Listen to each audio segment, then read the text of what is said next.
I didn't know his name, but I still remember the way he said mine in the dark. The memory hits like a flicker of heat under my skin, sudden and unwelcome, like stepping too close to a space heater you forgot was on. And I swear I can still feel it, the quiet hum of the room, the blackout swallowing everything whole, the way my world shrank down to breath and proximity, and the shape of someone standing too close to me. Close enough that I didn't question it, didn't stop it, didn't even think to ask who it was because in that moment it felt right, or maybe just inevitable. Like gravity pulling me forward before my brain could catch up, and his hand found my wrist, steady, certain, like he'd done it 1,000 times before, like he knew exactly how I'd react. And I remember laughing, nervous, soft, the kind of laugh you make when you're trying to convince yourself you're still in control, even when you're not, especially when you're not. And his voice, God, his voice, low, calm, almost amused, like he was watching a scene unfold that he'd already memorized, and I didn't pull away, I didn't even try, I just stood there, caught between panic and something warmer, something I didn't want to name, and when the lights snapped back on, sharp and blinding, reality crashed in all at once, too bright, too loud, too real, and the face in front of me wasn't the one I expected, not even close, and my stomach dropped so fast I thought I might actually collapse right there. Because this wasn't a harmless mistake anymore. This was real. This was him, a stranger with. He stepped inside like he belonged there, like he belonged everywhere, tall, composed, impossibly calm. And when his eyes found mine, I felt it again, that same pull, that same quiet heat curling under my ribs, and I knew before he even spoke that I hadn't escaped anything at all. Because he tilted his head just slightly, like he was studying me, like he was deciding something, and then he said it, soft enough that no one else would hear, but clear enough that it landed exactly where it needed to. You never finished. And just like that, everything came rushing back, every second, every breath, every mistake, and I froze, completely, utterly frozen, because the worst part wasn't that he remembered, it was the way he looked at me like he'd been waiting for me to remember too. The elevator keeps moving, but I swear the air inside it gets heavier, like someone turned the oxygen down a notch just to see if I would notice, and I do. I definitely do, because my lungs suddenly forget how to work properly, and my hands feel too still at my sides, like if I move even an inch everything will unravel, and he is standing there, not touching me, not even close enough to be considered inappropriate, but close enough that I can feel him anyway, like a presence that refuses to be ignored. And I tell myself not to look at him. Do not look. Do not react. Do not give him anything. But of course I look, because of course I do. And his gaze is already on me, steady, patient, like he has all the time in the world, like this is not a coincidence, but something deliberate, something chosen, and my brain scrambles for logic, for any explanation that makes this normal, but there is none. There is just the echo of his voice from that night, low and certain, threading through my memory in a way that makes my skin warm in places I do not want to think about, and I swallow hard, forcing my eyes away, staring at the glowing numbers above the door like they might save me. 23, 24, 25, each floor ticking by too slowly, painfully slow, and then he shifts, just slightly, a small movement that should not matter but somehow does, and I feel it, the change in the air, the shift in gravity, and then his voice again, closer this time, quieter. You left, he says, like it is an observation, not an accusation, but it lands anyway, sharp and precise, and I open my mouth, close it, open it again, because what am I supposed to say to that? Sorry, I panicked because I mistook you for someone else and almost made a complete fool of myself. Sorry, I have been replaying that moment in my head like a broken loop I cannot turn off. Sorry, I remember everything, but I am pretending I do not. None of those sound like things a normal person says in an elevator at 8:30 in the morning. So instead I go with the only thing I can manage, which is weak and useless and entirely unconvincing. I did not know it was you. And the second the words leave my mouth I regret them, because his expression does not change, not really, but something flickers there, something knowing, something that feels like it has been waiting for me to admit. That exact thing. And he exhales softly, almost like a quiet laugh. Not mocking, not kind either, just certain, and he steps a fraction closer, not enough for anyone else to notice if they walked in, but enough that I feel it again, that same impossible awareness, like my body remembers before I give it permission to, and his next words come slower, deliberate, like he is choosing each one carefully. I know, he says, and my stomach drops, because there is no confusion in his voice, no doubt. Just calm acceptance, like this was never a misunderstanding to begin with, like the only one who got it wrong was me. And the elevator dings, the doors sliding open, but neither of us moves right away. And for one suspended second, everything feels balanced on the edge of something I do not fully understand yet, something I am not sure I am ready to understand at all. And then he adds, softer now, almost thoughtful. That is why I did not stop you. And just like that, the ground beneath. Everything I thought I knew shifts completely. The words do not make sense at first. They just hang there between us, quiet and steady, like everything else about him, and I stare at him like I misheard. Like maybe the elevator hum distorted something, twisted it into something it was not supposed to be. But his expression does not change. It stays calm, unreadable in that way that feels worse than anger, worse than anything loud. Because there is nothing to push against, nothing to argue with, just certainty, and my brain latches onto the only part it can process. You did not stop me. I repeat, the sentence tasting strange, unfamiliar, like it belongs to someone else's story, not mine, and he tilts his head slightly, watching me like I am the one being studied now, like he is waiting to see which version of the truth I am going to accept, and I feel something twist low in my chest, tight and uncomfortable, because that night had been a mistake. It had to be a mistake, something accidental, something chaotic and unplanned, but the way he is standing here now, the way he is looking at me, it does not feel like chaos at all. It feels deliberate, controlled, like true. Painfully, undeniably true. I had stayed. I had not pulled away. I had not questioned it until it was too late. And now the excuse of confusion feels thinner, weaker, like something I had been hiding behind rather than something that actually protected me. And I feel my face heat, not from embarrassment this time, but from something sharper, something closer to being exposed. And I look away, because I cannot hold his gaze when he says things like that, when he strips everything down to something so simple and unavoidable. And for a second I think that is it, that he has said his piece, and we will both walk away and pretend this conversation never happened. But then he adds, softer now, almost thoughtful, I wanted to know if you would stop.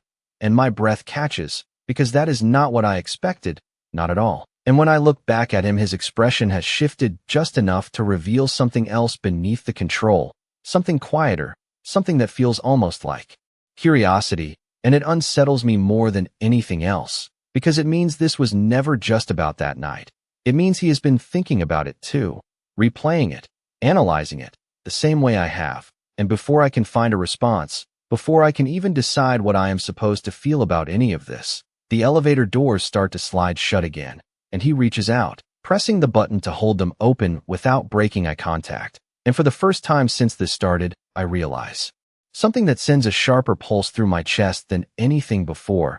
He is not letting me leave. Not yet. And the worst part is I am not sure I want him to. The soft click of his finger against the elevator button echoes louder than it should, like the sound settles somewhere inside my chest instead of the walls, and the doors hesitate, then stop, sliding open again as if even the machine is listening to him.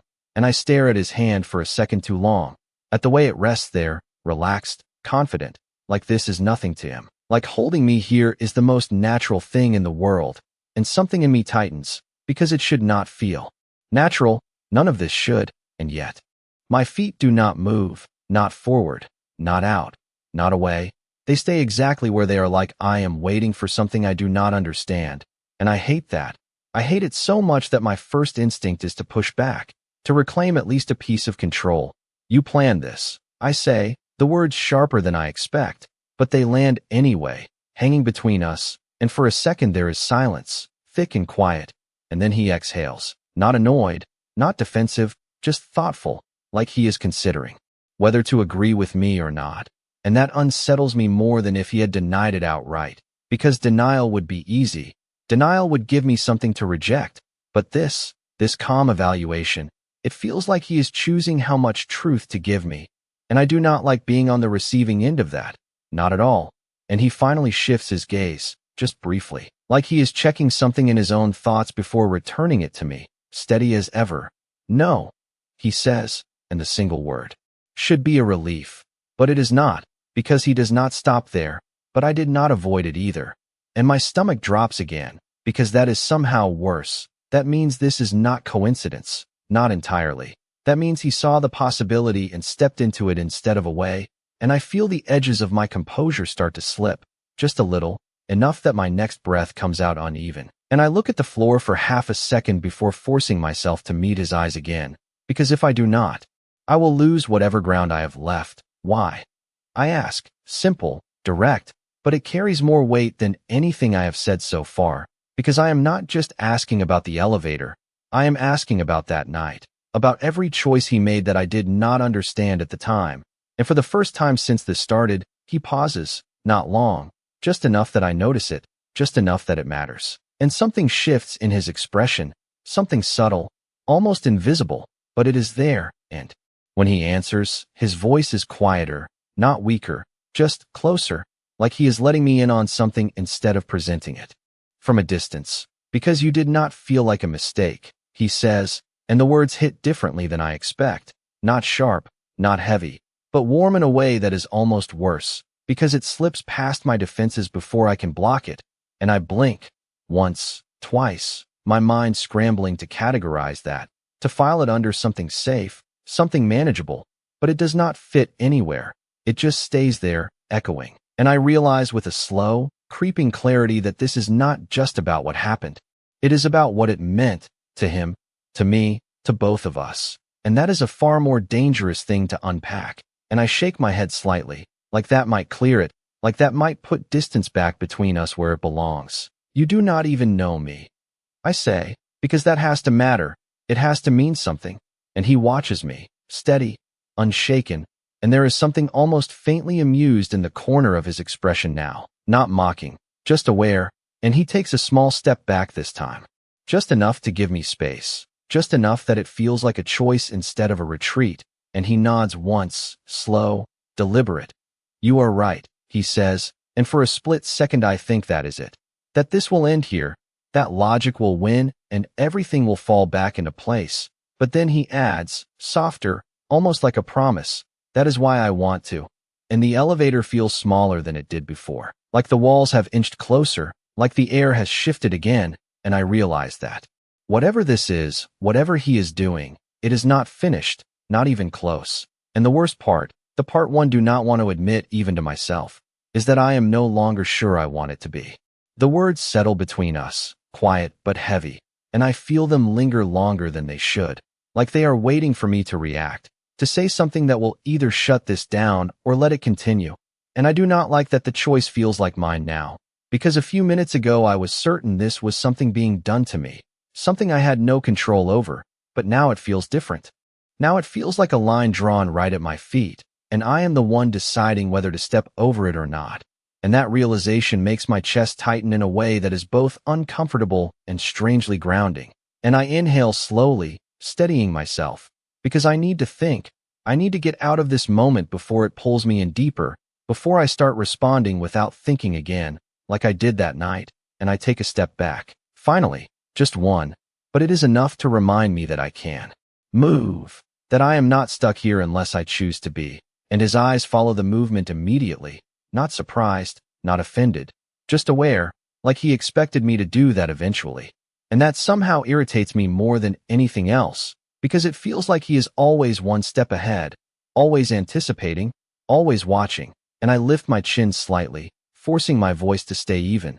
This is not normal, I say, and it sounds weak even to my own ears, not because it is wrong, but because it is obvious, because of course it is not normal. Nothing about this is. And he does not argue. He does not try to convince me otherwise. He just nods once, like he agrees completely, and that throws me off again, because I was expecting resistance, not acceptance, and he takes another small step back, giving me more space, enough that the air feels easier to breathe, enough that the tension loosens just slightly, but not enough to disappear, never enough for that, and he slides his hand away from the elevator button, finally letting the doors close. The soft hum returning as we begin to move again, And for a moment neither of us speaks, the silence stretching out in a way that feels different now, less suffocating, more deliberate, like we are both choosing it. And then he breaks it, quieter this time, almost casual. "What floor?" he asks, like we are two strangers making polite conversation, like none of the last 5 minutes happened at all. And I blink, caught off guard by the shift, by how easily he moves from one tone to another. And I hesitate before answering, because part of me wonders if this is another test, another way to see how I react. But eventually I say it, because not answering would be more suspicious than anything else. And he presses the button without comment, stepping back into his own space as if resetting everything. And I stand there, trying to follow that lead, trying to convince myself that this can go back to normal, that I can walk out of this elevator and leave all of it behind again, just like before.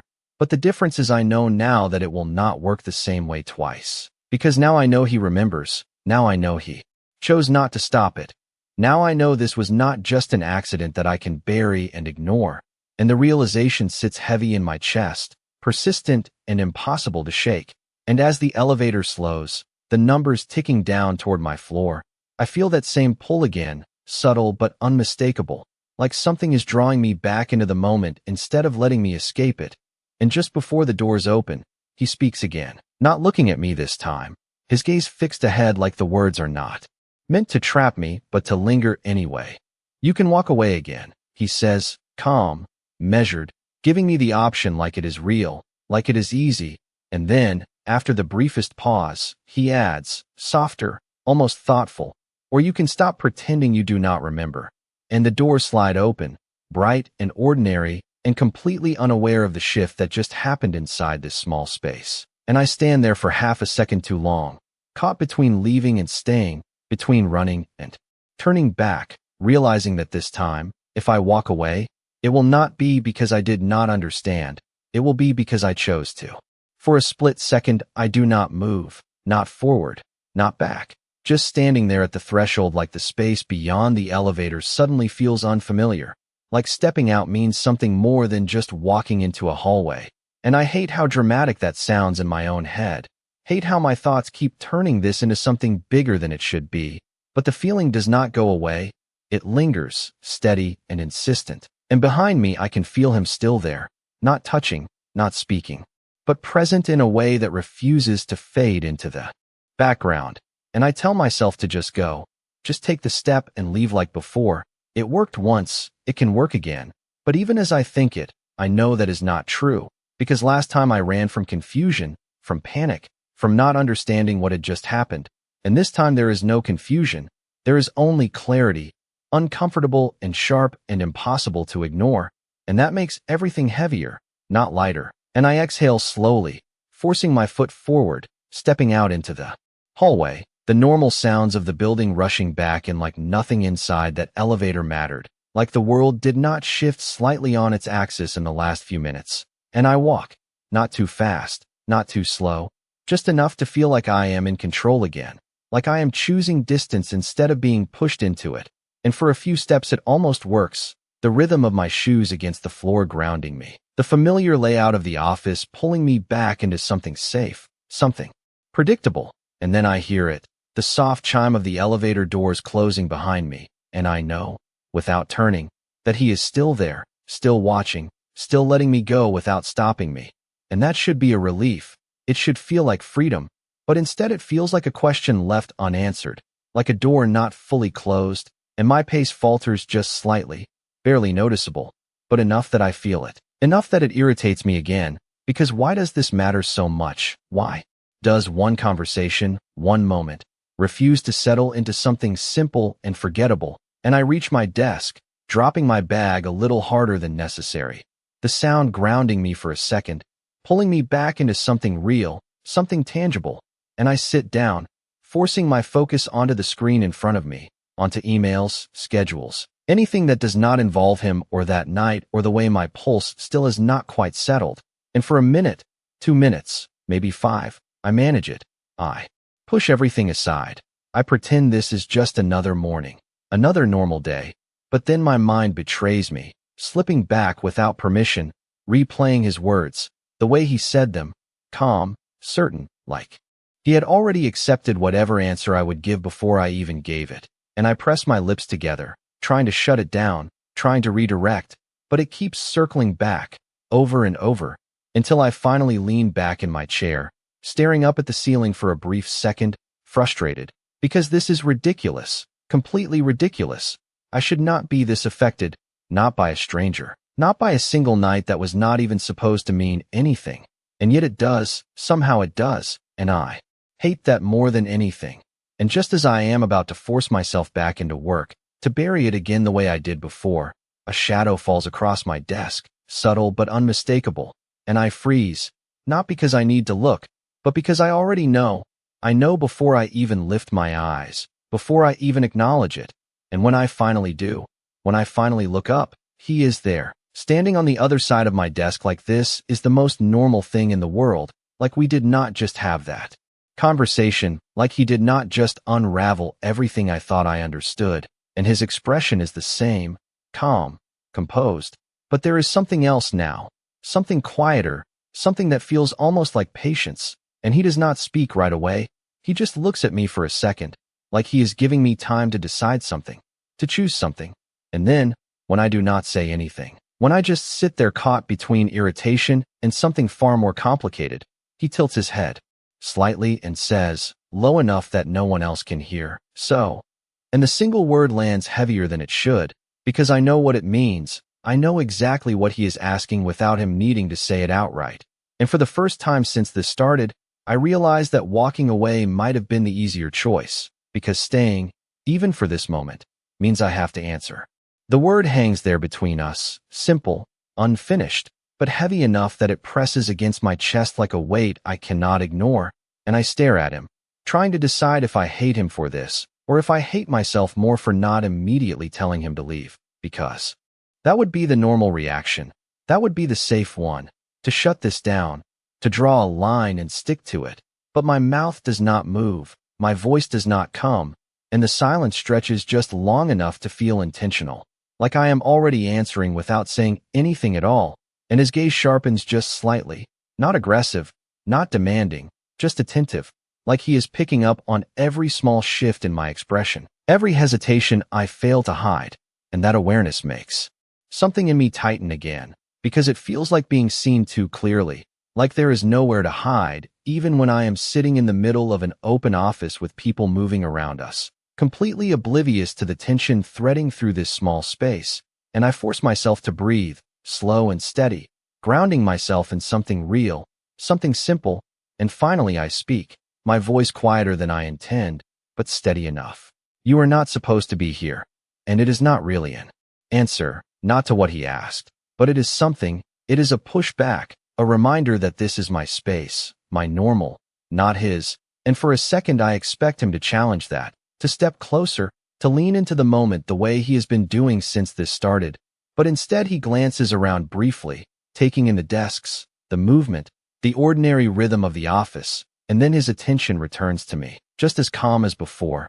I work 2 floors up, he says, like that explains everything, like proximity alone justifies his presence here, and I blink, caught off guard again, because I was not expecting that, not expecting him to belong here in any way, and that realization shifts something slightly, makes this feel less like an intrusion and more like something unavoidable, something that could happen again, tomorrow, the next day, over and over, and the thought sends a subtle ripple through my chest, something dangerously close to anticipation that I immediately push down, because no, absolutely not, that is not where this is going, and I straighten in my chair, clinging to that logic, then go back. I say, a little firmer this time, and there it is, the boundary, clear and simple. Something I can hold on to. And for a moment he just looks at me, not offended, not surprised, just considering, like he is weighing the request rather than reacting to it. And I hate that he does that. Hate that everything with him feels like a decision instead of a reflex. And then he nods. Once. Easy. Like this is acceptable. Like he has no problem stepping away if that is what I want. And he shifts his weight slightly, taking a step back from my desk, giving me space again, and relief. Flickers briefly, sharp and quick, but it does not settle, it does not stay, because even as he moves away, his gaze lingers, just for a second longer than necessary. And there is something in it, something quiet but unmistakable, something that feels less like retreat and more like pause. Like this is not over, not even close. And then he speaks again, softer now, almost like an afterthought. I will, he says, and the words should end it, should close this moment cleanly, but they do not. Because he adds, just as quietly, if you are sure. And that is what gets me, not the words themselves, but the way he says them, like he already knows the answer, like he already sees the hesitation I am trying so hard to hide. And for a split second I feel it, that flicker of uncertainty, that tiny, dangerous doubt that makes everything less solid than it was a moment ago, and I open my mouth to shut it down, to say yes, I am sure, completely sure, go, leave, do not come back, but the words stall somewhere in my throat, caught between what I should say and what I am not ready to admit, and he watches me, just long enough to notice that pause, that hesitation, and then he gives the smallest nod, like he has his answer anyway, even without hearing it, and turns, walking away with that same steady confidence, leaving me sitting there with a silence that feels louder than anything he could have said. And as I stare at the empty space where he stood just seconds ago, I realize something that makes my grip tighten slightly on the edge of my desk, something I cannot ignore anymore. He is not the only one who remembers, and I am not the only one who stayed.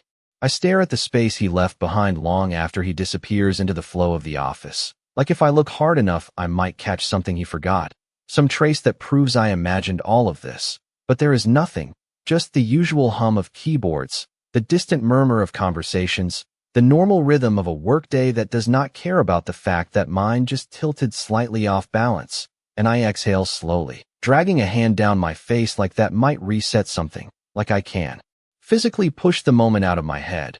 But it does not work. It lingers, stubborn and persistent, replaying in fragments that refuse to line up neatly. His voice, his words, the way he said them like he already knew the outcome before I did. And I press my lips together, forcing myself to focus on the screen again, on numbers and emails and anything that does not involve him. And for a while I manage it. I type. I respond. I nod when someone asks me a question. I even laugh at something I barely hear, going through the motions so well that no one would ever guess that my thoughts are looping somewhere else entirely, caught on a single detail that keeps shifting under a new light. Because the more I think about it, the more it changes, the more I realize how much I missed, how much I ignored. And that is the part that unsettles me the most, not what he did, but what I allowed, what I chose without even realizing I was choosing it. And I lean back in my chair again, just for a second, closing my eyes briefly as I try to piece it together. That night, the darkness, the confusion, the assumption that carried me forward, and then his voice, calm, steady, never once uncertain, and I see it now, clearer than before. The way he did not question me, the way he did not correct me, the way he let the moment unfold exactly as it was, and a quiet realization settles in, heavier than anything else. It was not just that he did not stop me, it was that he did not need to, because I was already moving in that direction on my own, and that thought sends a strange ripple through me, something that feels too close to awareness, too close to responsibility, and I open my eyes quickly, shaking it off, because no, that is not fair, that is not how this works. I did not know, I could not have known, and yet the argument feels weaker now, less convincing, like something I am repeating out of habit instead of belief. And I push myself forward again, forcing my attention back to work, to something solid and measurable, but it does not stick. It keeps slipping, sliding. Back to him, to the way he said if you are sure, like he already knew I was not. And I hate that, hate how easily he read me, how quickly he saw through something I did not even fully understand myself. And the frustration builds quietly, simmering under the surface until I finally stand up, abrupt enough that my chair shifts back slightly, the sound louder than I expect, and a couple of people glance over before returning to their screens, and I grab my phone, not even sure what I am doing at first, just moving because sitting still suddenly feels impossible, and I walk, past desks, past the break room, past the line where my normal routine ends, heading toward the elevators again before I can talk myself out of it. And the realization hits halfway there, sharp and immediate. I am not done, not with this, not with him. And that should alarm me. It should stop me in my tracks, but it does not. If anything, it pushes me forward faster, because if there is one thing I cannot stand, it is not understanding something that involves me this directly. And when I reach the elevator, I press the button without hesitation this time, watching the numbers descend with a focus that feels almost too intense for something this simple. And when the doors finally slide open, I step inside without thinking, without second-guessing, because for better or worse, I have already crossed the line I was trying so hard to avoid. And now the only thing left to decide is how far I am willing to go. The elevator doors close with a soft, final sound that feels louder than it should, sealing me inside a space that suddenly feels familiar in all the wrong ways. And I stand there for a second without pressing anything, just staring at my reflection in the metal panel like I am trying to recognize the person who decided to step in here without a plan, without a clear reason. Because what exactly am I doing? What is the end goal here? A conversation, closure, answers, and the truth is I do not know.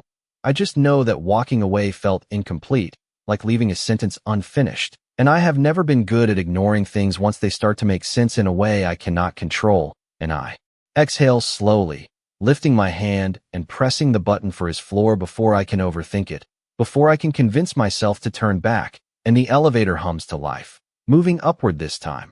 Each floor ticking past with a quiet steadiness that feels almost mocking, like it knows I crossed a line the moment I stepped inside, and my mind starts running ahead of me, building scenarios, rehearsing conversations that sound forced the second they form. Because how do you even start this? How do you walk up to someone and admit that you came back, that you chose to follow instead of forget? And I shake my head slightly, trying to clear it, because overthinking is not going to help. It never does. It just traps me in circles until I stop moving altogether. And that is not happening this time. Not when I already made it this far. And when the elevator slows, the soft chimes signaling my arrival, my pulse kicks up just enough to remind me that this is real, that I am actually doing this. And the doors slide open to a floor that looks almost identical to mine. Same layout, same muted colors, same quiet efficiency. But it feels different anyway. Unfamiliar in a way that makes me hesitate for half a second before stepping out, and I glance around, taking in the desks, the people, the movement, trying to spot him without making it obvious. But I do not see him immediately, and something in me tightens, a flicker of uncertainty that makes me wonder if this was a mistake after all. If I came up here for nothing, if I should just turn around and leave before anyone notices I do not belong here. But then I hear it, not his voice, not yet, just a tone, low and calm, carrying across the room in a way that feels distinct even without context, and my attention shifts automatically, like something in me recognizes it before I consciously do, and I turn slightly, just enough to see him a few desks away, standing with someone else, engaged in a conversation that looks completely ordinary, completely detached from everything that just happened between us. And for a moment I just watch, taking in the contrast, the way he blends into this environment so easily, like this is his normal, like I am the only one experiencing anything out of the ordinary. And that realization grounds me in a strange way, makes this feel less like something overwhelming and more like something I can actually step into. And I take a breath, steadying myself, because this is it. This is the point where I either follow through or I turn back again. And I am already tired of turning back. And as if he senses it, as if something shifts in the air the second I make that decision, he glances up mid-conversation, his gaze cutting across the space and landing on me without hesitation, without confusion, like he expected this, like he knew I would come. And for a second neither of us moves, the distance between us holding steady, charged in a way no one else seems to notice. And then, slowly, almost imperceptibly, the corner of his mouth lifts, not into a full smile, just enough to acknowledge, just enough to say I was wondering how long it would take, and something in my chest tightens in response. Not panic this time, not quite, but something just as strong, something that feels a lot like stepping forward without knowing exactly where I am going to land. And before I can second guess it, before I can retreat back into hesitation, I start walking toward him, closing the distance one step at a time, fully aware now that whatever happens next, I am not here by accident anymore. Each step feels louder than it should, even though the office noise stays the same, Keyboards clicking, chairs shifting, quiet conversations weaving in and out like background static, and I focus on that for a second, on the normalcy of it, because it keeps me from overthinking the fact that I am walking straight toward him with no script, no plan, just a decision I already made the moment I stepped onto this floor. And he does not look away, not even when the person in front of him keeps talking, not even when I close half the distance. His attention split in a way that feels intentional, controlled, like he is aware of both things at once and choosing to let me approach instead of stopping me. And that realization sends a small, steady pulse through my chest, not panic. Not anymore. Something steadier, something closer to anticipation that I am still not ready to name. And when I finally stop a few feet away, just outside of the conversation, he finishes whatever was being said with a calm nod. A few quiet words that sound professional, detached, like the version of him everyone else sees. And then the other person leaves, stepping aside without noticing me at all. And just like that, the space shifts, the air changes, the distance between us suddenly more noticeable now that there is nothing in the way. And for a second we just look at each other. No rush, no immediate reaction. Just a pause that feels deliberate, like we are both acknowledging that this moment was not random, not accidental, and my throat feels a little too tight for something that should be simple. So I clear it slightly, grounding myself in the sound, in something physical, before I speak. You said you would leave, I say, and it comes out steadier than I expect, not confrontational, just factual, and his gaze flickers briefly, not confused, just attentive, like he is tracing the path that led me here. And then he nods once, slow. I did. He agrees. No hesitation, no attempt to twist it. And that almost throws me off, because I was expecting resistance, something to push against. But instead he just lets it sit there. And I realize this is not about proving him wrong. It is about admitting why I came here in the first place. And that thought settles. Heavier than anything else. Because it shifts the focus back onto me, onto my choice. And I take a breath, steady but deliberate. Because if I am here, I am not going to pretend otherwise, not this time. I did not say I was sure. I add. And the words feel strange but right, like they fit better than anything else I could have said. And something in his expression changes, subtle but real, a small shift that looks almost like recognition. Like this is the answer he was waiting for, not the words themselves but the honesty behind them. And he takes a small step closer, not enough to cross a boundary. Just enough to narrow the space between us in a way that feels intentional, and his voice lowers slightly, not secretive, just more focused, like the rest of the room fades out a little when he speaks. No, you did not, he says, and there is something in the way he says it that feels almost approving, not in a way that makes me feel small, but in a way that makes the moment feel more solid, more defined, like we are both finally standing on the same ground instead of circling around it. And I hold his gaze this time, not looking away, not stepping back, because if I came here for answers, I am not leaving without them. And the tension between us shifts again, less uncertain now, more direct, like a line has been drawn and we are both choosing to stand on it instead of avoiding it. And after a second, he speaks again, quieter, steady. Then why are you here? And it is not a challenge, not a test, just a question.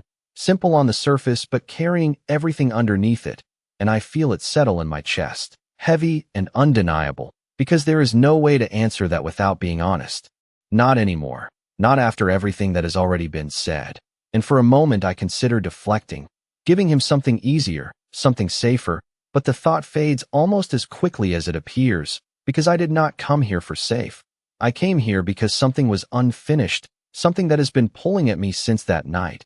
And I meet his eyes fully now, steady despite the way my pulse picks up just slightly, and I answer, not louder, not softer, just clear, because I remember. And the words land between us, simple and undeniable, and for the first time since this started, the silence that follows does not feel like avoidance. It feels like something opening instead. The words stay there between us, simple and direct, but they shift something in the air the second they leave my mouth. Like a lock clicking open that neither of us is pretending is still closed. And for a moment he just looks at me, not surprised, not questioning, just taking it in, like he is measuring the weight of that admission. And I hold his gaze, steady this time, because if I am going to say it, I am not going to take it back. Not after everything it took to get here, and something in his expression softens, not visibly, not in a way anyone else would notice, but I see it. I feel it. The way the tension shifts from something sharp and uncertain into something quieter, more focused, like we are no longer circling the same question, but standing in the answer itself. And he exhales slowly, almost like he was expecting this but still needed to hear it out loud. Good, he says, and the word is low, calm. But it lands differently than anything else he has said so far, not because of what it means, but because of how it feels, like approval, like acknowledgement, like something settling into place instead of staying unresolved. And I should question that. I should push back, ask why it matters so much to him. But the thought does not come as quickly as it should, because part of me already understands. Part of me has been understanding this whole time without admitting it. And he takes another small step closer, not crossing into my space, just narrowing the distance enough that I feel it again, that quiet awareness that started in the dark and has followed us into every moment since. And his voice lowers slightly, not secretive, just more intentional, like this is not something meant for anyone else to hear. Then you also remember, he says, and it is not a question, not really, but there is a pause after it, just enough to let me fill in the rest, and I nod before I can overthink it, because there is no point in denying it now, not when I am standing here. Because of it, and the memory flickers again, clearer than before, sharper, not just fragments anymore, but something whole, something I can no longer pretend was accidental or meaningless, and I feel it settle under my skin in a way that is both grounding and unsettling at the same time. And his gaze sharpens just slightly, like he sees that shift happen in real time, like he recognizes it because he has been there too. And for a second neither of us speaks, the silence stretching but not uncomfortable, not anymore, just full, like it is holding more than words can. And then he tilts his head slightly, studying me in that same measured way that has been throwing me off since the beginning. But now it feels different, less like analysis and more like recognition. And he says, quieter now, almost thoughtful, you are not confused. And my breath catches, not because it is wrong, but because it is too close to something I have been trying not to define, and I open my mouth to argue, to say that I did not know, that none of this was intentional. But the words do not come, not fully, not convincingly, because the truth is more complicated than that, and I know he can see it. I know he has seen it from the start, and I shake my head slightly, more out of reflex than certainty. I did not know it was you, I say, but even as I say it, it sounds incomplete, like it is missing something important, and he does not interrupt, does not correct me. He just watches, waiting, giving me the space to finish the thought on my own, and after a second, I do, quieter this time, more honest. But I did not stop, and there it is, the part one have been avoiding, the part that changes everything. And the moment it lands, something shifts again, not just in him but in me, like acknowledging it out loud makes it real in a way it was not before, and he nods slowly, not surprised, not questioning, just confirming. And when he speaks again, his voice is softer than it has been so far, but somehow more certain. I know, he says, and the way he says it makes something in my chest tighten, not with panic, not with doubt, but with the realization that this was never one-sided, never just my memory or my interpretation. It was shared, fully, completely, and before I can decide what to do with that, before I can retreat back into something safer, he adds, just as quietly, that is why I am still here. And the words settle deep, heavier than anything else, because they do not feel like pressure, they feel like truth. And for the first time since this started, I realize that this is not about finishing something that was interrupted. It is about understanding something that already happened, something that neither of us has let go of. And standing here now, face to face, I am not sure I want to let go either. The words linger longer than they should, settling into the space between us like something that cannot be taken back once spoken, and I feel them sink in slowly, not all at once, but in pieces, each one carrying more weight the longer I stand here. Because this is no longer just about that night, not just about a moment in the dark that could be dismissed or rewritten into something harmless. This is about intention, about choice, about the fact that neither of us walked away completely, even when we had the chance, and that realization presses in from all sides, steady and undeniable, and I shift my weight slightly, not stepping back, not moving forward, just grounding myself in the present. Because if I think too far ahead, if I try to define what this means beyond right now, I know I will hesitate again. I know I will retreat into something safer, something easier, and I do not want that. Not anymore. And he is still watching me, not impatient, not pushing, just present in a way that feels almost constant, like he is giving me space to process without letting the moment slip away. And that balance, that quiet control, makes something in my chest tighten again, not from pressure but from awareness, because I see it now, the way he has been holding this steady from the beginning, not forcing anything, just waiting for me to meet him here. And now that I have, there is no pretending this is accidental anymore. And I inhale slowly, the air feeling sharper than before, clearer, like something has shifted into focus, and I meet his gaze fully, not avoiding it, not deflecting, because if there is one thing I have learned in the last few minutes, it is that avoidance does not make this go away, it just delays it, and I am done delaying. So what now? I ask, and the question feels simple on the surface, but it carries everything underneath it, not just curiosity but acknowledgement, because I am not asking what happens in general, I am asking what happens between us, here, now, after everything that has already been said. And he does not answer immediately, not because he is unsure, but because he is considering, like he is choosing the exact words, the same way he has been choosing every step so far. And when he speaks, his voice is low, steady, but there is something different in it now, something less distant, less controlled, like he is letting the meaning sit closer to the surface. That depends, he says, and the words are quiet, but they land with the same precision as everything else, and I feel my focus narrow slightly, because I know what is coming next. I know this is not a vague answer. It is a setup, a continuation, and I hold his gaze, waiting, not backing away from it this time. And he takes a small step closer, not enough to draw attention, just enough to shift the space between us again, and the air changes with it, subtle but undeniable. And then he adds, softer, more direct, on whether you are still running.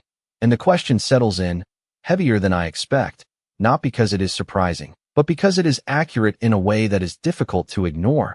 And for a second I feel that instinct again, that familiar pull to step back, to deflect, to say something that keeps this at a distance. But it fades just as quickly as it appears, because I recognize it now. I recognize that pattern, and I am tired of it, tired of pretending it is enough. And I exhale slowly, steadying myself, because this is the point where I either fall back into it, or I break it completely, and I lift my chin slightly, holding his gaze without hesitation, without looking away, and for the first time since this started, I answer without overthinking, without softening it into something safer. I came here. I say, simple, direct, but it carries everything it needs to, and something in his expression shifts again, not surprise, not doubt, just a quiet acknowledgement, like he understands exactly what that means without me having to explain it further, and the tension between us changes with it, less uncertain, more defined, like the line we have been circling is finally clear.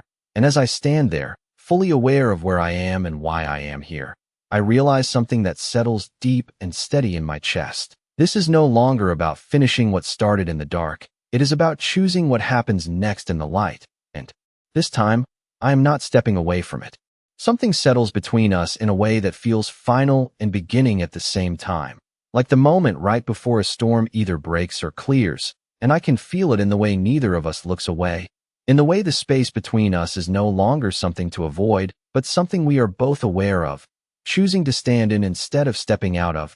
And for a second, everything else fades just slightly, the quiet noise of the office, the movement around us, all of it dimming into the background, while this moment sharpens into focus, and he studies me in that same measured way. But there is something different now, something less distant, less controlled, like whatever line we were standing on has already been crossed, and he is no longer holding himself back from it. And I feel it too, that shift, steady and undeniable, and it does not make me want to retreat, not this time. And that realization alone feels like something I have not fully processed yet, but I do not have time to overthink it.